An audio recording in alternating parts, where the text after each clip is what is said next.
Hello, my name is Maxine Ward and I'm one of the trainers at the International College of Professional Celebrants. And I want to talk to you today about the future of funeral ceremonies. How are they going to change?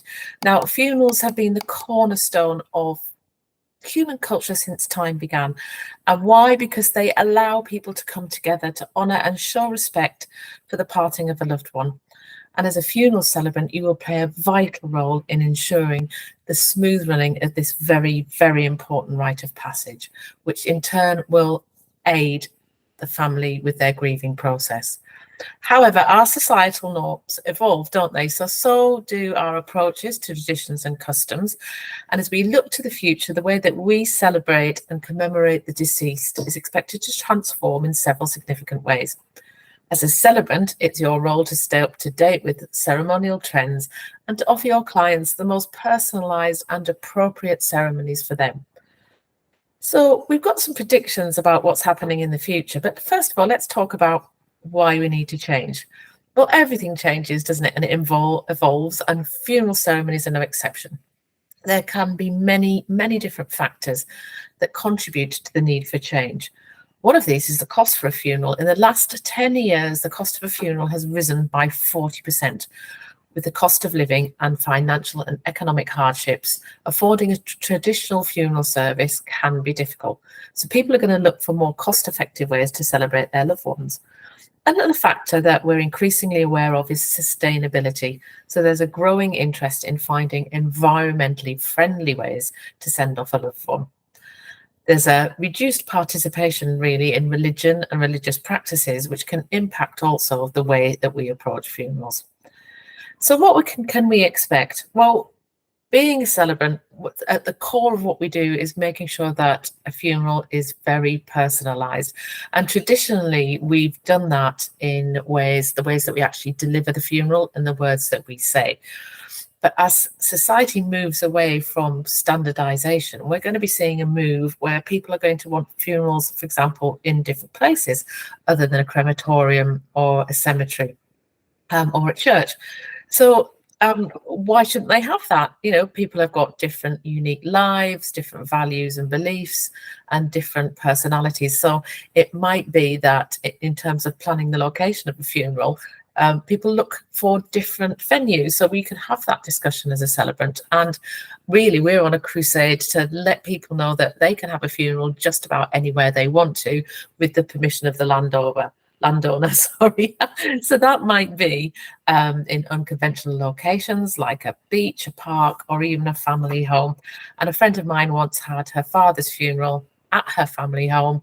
They wrote messages on luggage labels and tied them to the coffin, and then the coffin left, so they didn't actually go to the crematorium. So there's a lot of choice there, so let's get talking about it. Then we move to eco-friendly funerals. There are developments now to sustainable burial grounds. There are biodegradable urns, there are aqua cremations, and even tree planting memorials. So we're looking for funerals that minimize environmental impact, but also can serve as a more meaningful way to remember loved ones by contributing to the new growth of life, perhaps in a natural burial ground. I want to move on from one extreme to the other, really, so to talk about from nature and environmentally friendly funerals to technology and digital memorials and virtual participation.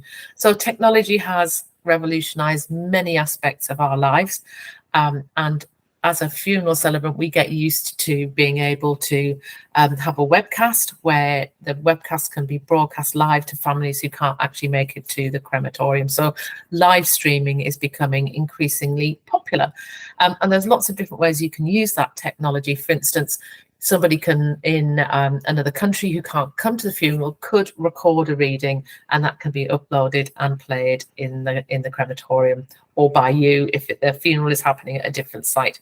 But also the way that we share our grief is changing. Online memorial sites, websites are becoming more popular, and social media will also, it does now, but will more and more play a part in preserving and sharing the memories of the departed.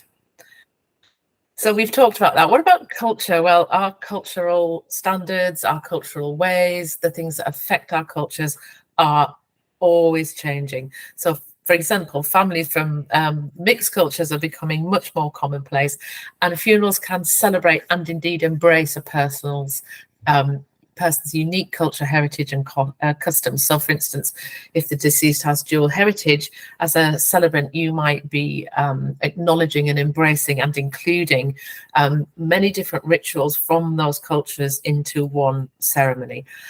So, as a celebrant, you can sensitively discuss this with the family and talk about what cultural aspects they might like included. One thing that can be surprising to some people who want to train to be a celebrant is now that some people are looking for a living funeral, and this is particularly common with people who have a terminal illness. And what it actually means is that the funeral happens before the person dies, and the person who has the illness attends their own funeral. So it gives everybody an opportunity to be with them one last time. And they can be very, very beautiful occasions. So living funerals are expected to increase in demand. And as a celebrant, it's wise to be familiar with this option so that you can offer it and be prepared for it should you be asked to do one. So really, that's a short summary of all the changes that we're expecting to happen, and we're very excited about them all. It gives you a lot more opportunities as a celebrant to be able to tailor your services to the needs of your families, and after all, that's what we're here to do. If you are interested in becoming a funeral celebrant, you can download the brochure from the ICPC website to discover more about our civil celebrancy training and qualifications. We offer training in 2 locations, one up in Yorkshire and a couple of times a year in Exeter. They're both brilliant locations. The teams there are amazing. And we also offer 2 very comprehensive qualifications that go alongside our training. If you've got questions, you can always pick up the phone and call us. And I really hope that this has inspired you to become a civil celebrant. It's a decision that I have not regretted.